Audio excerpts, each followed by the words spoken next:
Hi అండి, ఎలా ఉన్నారు అందరూ? వెల్కమ్ టు మై ఛానల్ దుబాయ్లో మై లైఫ్. ఈరోజు వీడియో ఏంటంటే మా ఊర్లో అయితే ఏకాహ మహోత్సవం జరుగుతుంది. దానికి సంబంధించిన వీడియో ఇదైతే. మా ఊరు అంటే మా అమ్మ వాళ్ళది పెరవెల్లి మండలం నల్లాకులవారిపాలెం భక్తాంజనేయ స్వామివారి ఏకాహ మహోత్సవం. ఈయనే ఆంజనేయ స్వామి, సుబ్రహ్మణ్యేశ్వర స్వామి ఇంకా వినాయకుల వారితో అయితే ఉంటుంది గుడిలో అయితేని. ఈ గుడి అయితే చిన్నగానే ఉంటుంది. మా చిన్నప్పుడు అయితే ఇంకా పెద్దగానే ఉండేది. హైవే పెంచుతున్నప్పుడు అయితే గుడిలోనైతే చుట్టుపక్కల కొంత భాగానైతే తొలగించారు. గర్భగుడి అయితే అలానే ఉంటుంది. గుడి అయితే చిన్నది కానీ విశిష్టత మాత్రం చాలా పెద్దది. ఇప్పుడే ఎందుకు జరుగుతుంది ఏకాహ మహోత్సవం అయితే? ఇప్పటికైతే 50 సంవత్సరాలు అయితే పూర్తయింది. విగ్రహ ప్రతిష్టాపన అయితే జరిగి భీష్మ ఏకాదశికి అయితే జరిగింది ఇది. అందుకే మాఘమాసంలో పౌర్ణమి ముందు వచ్చే భీష్మ ఏకాదశికి అయితే ఏకాహ మహోత్సవం అయితే జరుగుతుంది. చాలా బాగా జరుగుతుంది. మా ఊరు వాళ్ళే కాదు, మా చుట్టుపక్కల ఊర్ల వాళ్ళు కూడా వస్తారు. ఈ స్వామివారి విశిష్టత అటువంటిది. మరి ఇక్కడ అయితే చంటి పిల్లలకు పటికి బెల్లాలు ఇస్తారు, ఇంకా పెద్దవాళ్ళకి కూడా ఇస్తారు. ఎవరెవరు వాళ్ళు మొక్కుకున్న మొక్కులను బట్టి అయితే మొక్కులు తీర్చుకుంటారు. పటికే బెల్లం, ఫ్రూట్స్, ఇంకా కాయిన్స్ అలా ఇచ్చి స్వామివారి మొక్కులు అయితే తీర్చుకుంటారు. 5 రోజులు జరుగుతుంది ఈ కార్యక్రమం అయితేని. కొంతమంది ఏకాహం అప్పుడే ఇస్తారు, పటికి బెల్లం అవన్నీ ఏకాదశి తిథి అప్పుడు. కొంతమంది అయితే సంవత్సరం మొత్తంలో వాళ్ళకి కుదిరినప్పుడు అయితే ఇస్తూ ఉంటారు. మేము 5 రోజులు జరుగుతుంది ఏకాహ మహోత్సవం అన్నాను కదా. మొదటి రోజు అయితే ఏకాదశి తిథి మొదలైనప్పుడు అయితే శ్రీరాముల వారి కళ్యాణం, ఇంకా ఆంజనేయ స్వామి వారిని దర్శనం చేసుకునే వాళ్ళు అయితే ఉంటారు. ఒక పక్కన కళ్యాణం అవుతుంది, తెల్లవారుజామున దర్శనాలు అవుతాయి. ఏకాదశి తిథి మొదలైనప్పటి నుంచి ఏకాదశి తిథి పూర్తయ్యేంత వరకు అయితే భజన కార్యక్రమాలు అయితే చేస్తారు. ఇక్కడ అంటే ఒకటే బ్యాచ్ కాకుండా బ్యాచ్లు మారుతూ అయితే ఏకాహ మహోత్సవంలో అయితే భజన కార్యక్రమాలు చేస్తారు. ఇక్కడైతే జనం చూసారా ఎంతమంది ఉన్నారో, దర్శనాలకు వచ్చిన వాళ్ళు, మొక్కులు తీర్చుకోవడానికి వచ్చిన వాళ్ళు.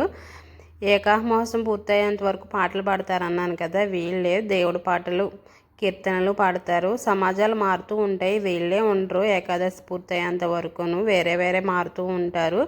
ఇక్కడ పటికి బెల్లాలు మొక్కులు తీర్చుకుంటారు అన్నాను కదా. ఇక్కడే ఇంతకుముందు అయితే ఒక 5-6 సంవత్సరాల క్రితం వరకు అయితే ఒకటే తులాభారం ఉండేది. ఇప్పుడైతే 2 తులాభారాలు పెట్టారు పటికి బెల్లం ఇవ్వడానికి. ఈ స్వామి ఎంత విశిష్టత కాకపోతే ఇంకొక తులాభారం వచ్చిందో మీరే అర్థం చేసుకోండి. ఇక్కడికి వచ్చి పిల్లల కోసం మొక్కుకున్నాయి, ఇంకా వాళ్ళ కోరికలు దేని గురించి మొక్కుకున్నా అవి అయితే తప్పకుండా నెరవేరుతాయి. నెరవేరిన తర్వాత అయితే ఎవరైనా సరే పటికి బెల్లం ఇస్తారు ఇక్కడైతే ఎక్కువ అయితేని.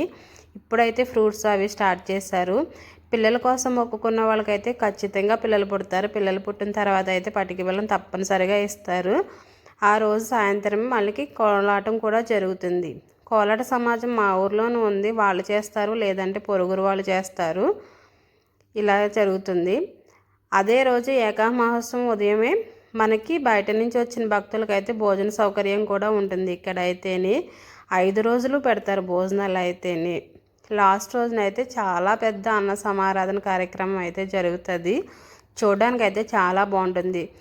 మాకు చుట్టుపక్కల ఊర్ల వాళ్ళు అందరూ వస్తారు, మా ఊరు వాళ్ళే కాకుండా. స్వామివారి విశిష్టత అటువంటిది చెప్తున్నాను కదా నేనైతే, అందుకని.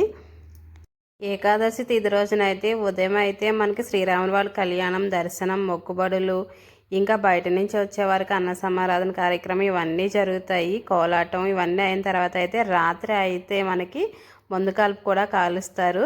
తర్వాత రెండవ రోజు అయితే 108 సార్లు అయితే హనుమాన్ చాలీసా చేస్తారు. ఆ రోజు రాత్రి అయితే పెద్దవాళ్ళకైతే నాటకాలు అవి జరుగుతాయి. అంటే సత్యహరిచంద్ర నాటకం, చింతామణి నాటకం అంటారు. అవి కొంతమందికి తెలియకపోవచ్చు, మా ఊర్లో వేస్తారు కాబట్టి మాకు చిన్నప్పటి నుంచి తెలుసు. అలా జరుగుతూ ఉంటాయి. 3వ రోజునైతే స్వామివారికి లక్ష తమలపాకుల పూజ అయితే జరుగుతుంది. ఇంకా 4వ రోజు రాత్రి, 5వ రోజు రాత్రి కూడా ఇంకా ప్రోగ్రామ్స్ ఏవో ఒకటి జరుగుతూ ఉంటాయి. ఈ సంవత్సరం ఏం ప్రోగ్రామ్స్ పెట్టారన్నది నాకైతే కన్ఫర్మ్గా తెలీదు. నాకు కొన్ని వీడియోస్ ఇంటి దగ్గర నుంచి పంపితే నేను అది వీడియో చేసి మీ అందరికీ చూపించాలి. మా ఊర్లో జరిగే విశిష్టత గురించి, మా ఆంజనేయ స్వామి గురించి అని వీడియో చేశాను నేనైతే. ఈ స్టేజ్ పైన కార్యక్రమాలు అయితే జరుగుతాయి. మా అన్నయ్య అయితే మా మేనల్ని తీసుకెళ్ళాడు అక్కడికి. వీళ్ళు పర్ఫార్మెన్స్ చూపిస్తున్నారు అక్కడ ప్రోగ్రామ్ స్టార్ట్ అవ్వడానికి ముందే. మా ఆంజనేయ స్వామివారి ఏకాహ మహోత్సవం ఇలా జరుగుతుంది. ఇవాళ అయితే ఏకాహ మహోత్సవం లాస్ట్ రోజు. ఇవాళ అయితే చాలా భారీ అన్న సమారాధన కార్యక్రమం అయితే జరిగింది. హైవే కాబట్టి వెళ్ళే లారీలు అవి అన్నీ ఆగుతాయి, చాలామంది వస్తారు. కళ్ళతో చూడాలి కానీ నోటితో అయితే చెప్పలేము, అంత బాగా జరుగుతుంది. ఇవాళ క్లిప్స్ అయితే నా దగ్గరికి రాలేదు, వచ్చుంటే నేను డెఫినెట్గా క్లిప్స్ అయితే యాడ్ చేసేదాన్ని. ఇవైనా నాకు ఇంటి దగ్గర నుంచి పంపిస్తే నేనైతే మా స్వామివారి గురించి మీ అందరికీ కూడా తెలియాలి కదా అని నేనైతే వీడియో చేశాను. పిల్లలకి సంబంధించి అయితే ఫస్ట్ రోజునైతే ఏకాహ మహోత్సవమే జరుగుతుంది, సాయంత్రం కూడా రాత్రిపూట కూడా. మిగతా 4 రోజులు అయితే పెద్దవాళ్ళకి అయితే నాటకాలు ఆ కార్యక్రమాలు అయితే జరుగుతాయి. కొంచెం యంగ్గా ఉన్న వాళ్ళ కోసం అయితే డాన్స్ కార్యక్రమాలు ఇంకా సాంగ్స్ పాడడం అట్లాంటి ప్రోగ్రామ్స్ అయితే పెడతారు. ఇప్పుడు ఈ సంవత్సరం అయితే ఏం ప్రోగ్రామ్స్ ఉన్నాయో నాకైతే తెలీదు, అందుకని అవి చెప్పలేదు నేనైతేని. ఇదేనండి మా ఊరు భక్తాంజనేయ స్వామివారి ఏకాహ మహోత్సవ విషయాలు అయితేని. స్వామి అయితే చాలా విశిష్టత గల స్వామి. మీరు ఎవరైనా దర్శనం చేసుకోవాలంటే తప్పకుండా మా ఊర్లో దర్శనం చేసుకోండి ఆంజనేయ స్వామి వారిని. హైవే మీదనే ఉంటుంది గుడి అయితే. నా వీడియో నచ్చిందా మరి మీకు? నా వీడియో నచ్చినట్లయితే నా ఛానల్ లైక్, షేర్, సబ్స్క్రైబ్.